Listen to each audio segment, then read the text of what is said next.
sedikit tentang ulasan mengenai stoikisme. Jadi stoikisme itu setahu Ian dari awal mulanya berawal dari pemikiran atau pemahaman Zeno dari Kition ataupun Zeno dari Citium, merupakan filosofi yang eh, datang dari sebuah bentuk di mana ketika ia merasakan sebuah musibah yang menimpa kehidupan dia. Jadi pada dasarnya kenapa Ian pengen eh, membawa bukan membawa ya, lebih ke mengulas stoikisme di sini tuh karena menurut Ian eh, sebagai Gen Z gitu ya, sebagai Gen Z, eh, Ian tuh banyak ngerasain keresahan terutama dalam hidup Ian sendiri gitu. Karena memang mungkin eh, Ian nggak terlalu apa ya, nggak terlalu punya petunjuk di mana Ian bisa mengarahkan kehidupan Ian ataupun diri Ian dalam suatu hal yang emang bisa menjadi diri Ian itu lebih fokus gitu. Jadi awal mulanya Ian belajar stoikisme sendiri itu pertama dari eh, buku, mungkin Kang Kemal ataupun eh, Teh Ajeng udah pernah mempelajari atau mungkin udah pernah baca buku ini. Nama bukunya Filosofi Teras. Dalam buku itu Ian mempelajari stoikisme gitu. Terus dalam stoikisme sendiri Ian mempelajari eh, kehidupan itu menjadi dua hal gitu, yaitu dengan membagi kehidupan menjadi dua dimensi, di mana dimensi itu eh, pada dasarnya dibagi karena memang ada suatu kebutuhan yang memang harus apa ya namanya tuh, kebutuhan yang memang harus diutamakan, yaitu diri sendiri gitu. Yang mempelajari hal ini tuh itu di dalam dikotomi kontrol. Dalam apa ya, dalam dikotomi kontrol ini sendiri ya mempelajari ada dua hal gitu ya, yang pelajari itu yaitu pertama eh, kendali internal gitu. Kendali internal tuh yaitu suatu proses di mana Ian tuh mengenali diri sendiri, mengenali eh, apa ya, bagaimana Ian harus mengatur cara berpikir Ian, perspektif Ian terhadap diri Ian gitu. Apa ya, memilih suatu tujuan di mana Ian sendiri eh, berusaha mengontrol diri Ian untuk nggak apa ya namanya tuh, nggak terdistraksi dengan hal-hal yang memang bukan tanggung jawab Ian gitu.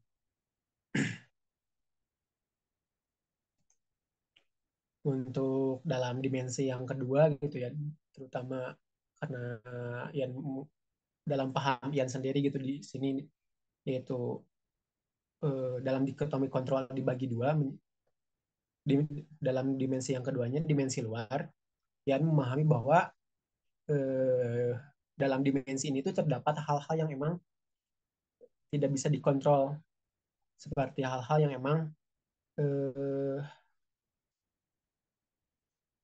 contohnya tuh kayak mungkin perbuatan orang lain, hal-hal yang emang berkaitan dengan eh,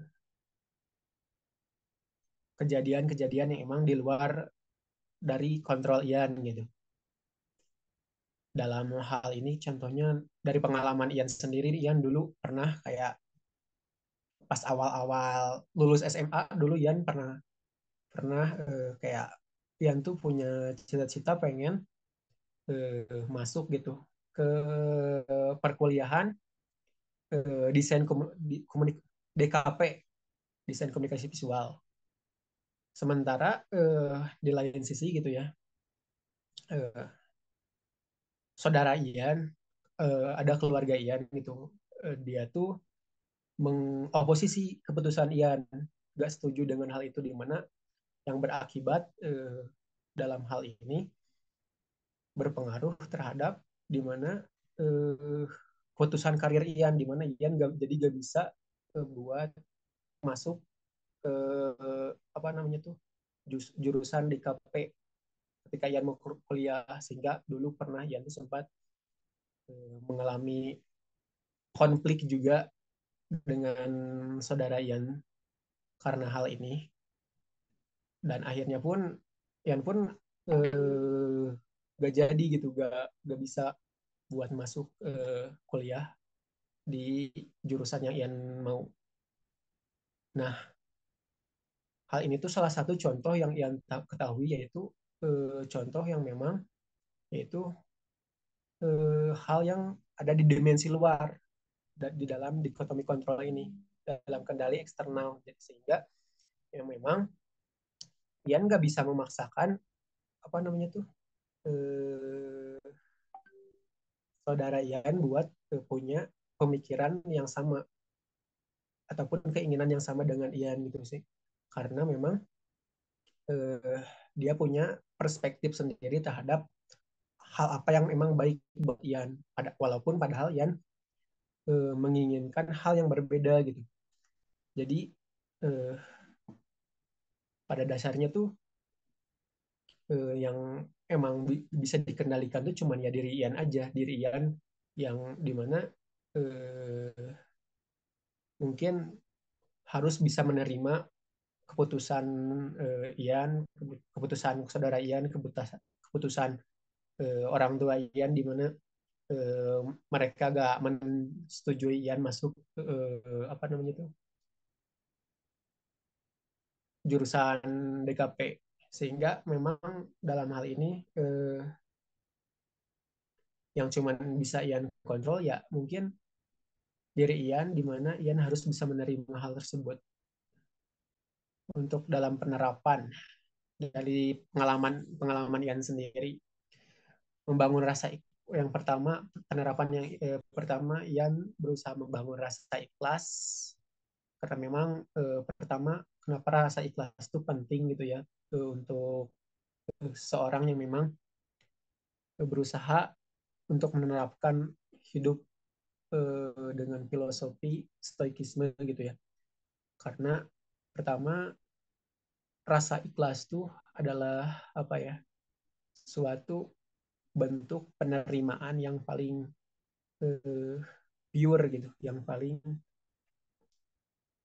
apa ya namanya itu, yang paling mendasar dari menerima hal apapun gitu. Jadi kita tuh harus ikhlas dulu.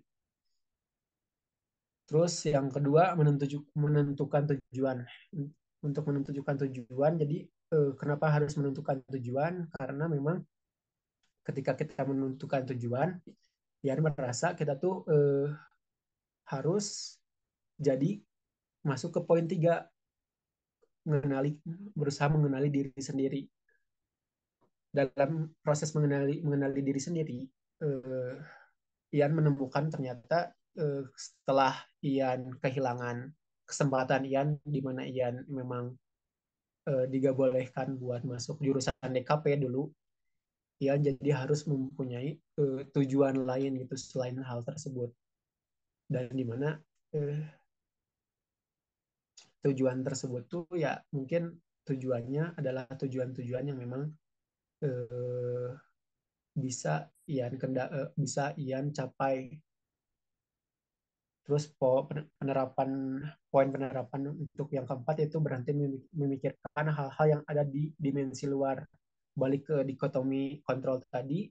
Jadi kalau kita terlalu banyak memikirkan hal-hal yang emang eh, ada di dimensi dikotomi di ke, apa namanya itu, dimensi luar, kadang-kala kita malah jadi banyak cemas, banyak anxiety gitu, apa terganggu dalam kehidupan. segala sesuatu jadi terhambat kalau kitanya terlalu banyak memikirkan ataupun mengurusi hal-hal yang emang nggak bisa kita kendaliin gitu, nggak bisa kita kuasain. Jadi ya mungkin sebisa mungkin eh, berfokus ke berpikir hal apa aja yang bisa kita lakuin sekarang ataupun hari ini gitu. Jadi fokus banget ke hal-hal yang emang bisa kita lakuin sebaik mungkin. Terus yang kelima, berhenti mengeluh. Dalam berhenti mengeluh sendiri, Ian ngerasa eh, sebenarnya mengeluh itu hal yang emang manusiawi gitu ya. Setiap orang bisa mengeluh karena memang eh, apa ya, mengeluh itu suatu dorongan dari eh, apa ya, mengeluarkan rasa stres yang ada di dalam diri kita sendiri gitu. Jadi ya mungkin memang mengeluh itu gak apa-apa, cuman alangkah baiknya nggak mengeluh. Kalau memang pun kita mengeluh, ada kalanya mungkin kita mengeluh dalam keadaan kita juga mengerjakan hal yang sedang kita keluhkan, sehingga kita nggak apa ya, mm, bukan eh, nggak terhenti gitu. Jadi hal yang kita keluhkan itu tetap bisa kita bereskan.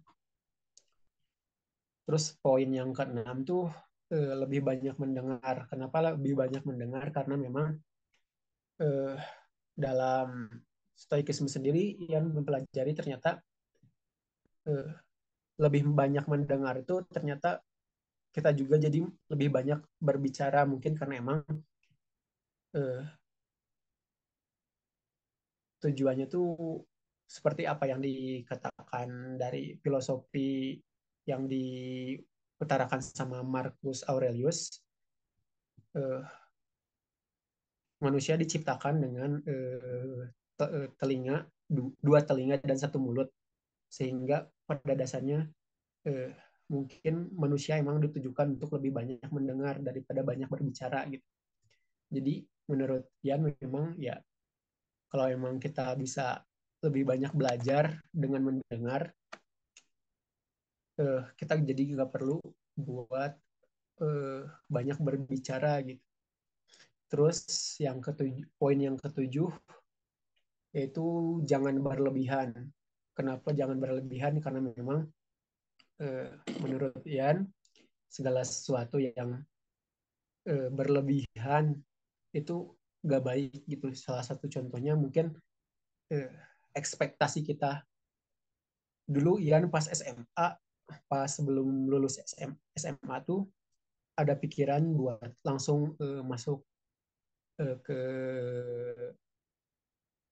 perkuliahan dengan jurusan DKP. Ekspektasi yang tinggi bahwa keluarga Ian bakalan mendukung Ian buat masuk ke jurusan yang emang mau, dan tapi ternyata apa namanya tuh, tapi ternyata enggak gitu, sehingga mungkin ekspektasi Ian pas waktu itu ternyata terlalu tinggi.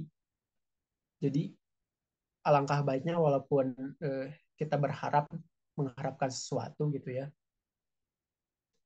alangkah baiknya kita tuh nggak berlebihan, mau itu dalam mengharapkan sesuatu ataupun dalam hal-hal yang memang berkaitan dalam kehidupan gitu.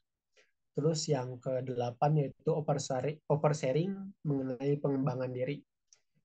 Eh, Kenapa menurut Ian oversharing mengenai pengembangan diri itu gak baik?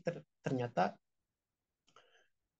apa namanya tuh, oversharing mengenai pengembangan diri itu hal yang emang gak baik gitu, karena kita tuh jadi terdorong untuk mencari pengakuan dari orang lain, mencari validasi dari orang lain. Karena hal ini tuh eh, mendorong kita untuk eh, apa ya, menjadi gak puas. Contohnya tuh misalkan kalau sekarang Ian mencapai apa ya, Contohnya ketika Ian merasa eh, apa yang Ian capai sebelumnya tuh eh, adalah hal yang luar biasa. Ian gak bakalan kayak eh, memberitahu banyak orang gitu hal yang Ian ternyata capai. Tapi Ian mungkin lebih banyak buat untuk eh, meng-share hal tersebut dengan orang-orang yang memang dekat aja dengan Ian gitu karena memang hal ini tuh eh, terutama orang-orang yang peduli ke Ian gitu mau apa mau kita memberitahu pencapaian kita atau enggak pun kita bakalan tetap didukung gitu tanpa harus kita mencari validasi dari mereka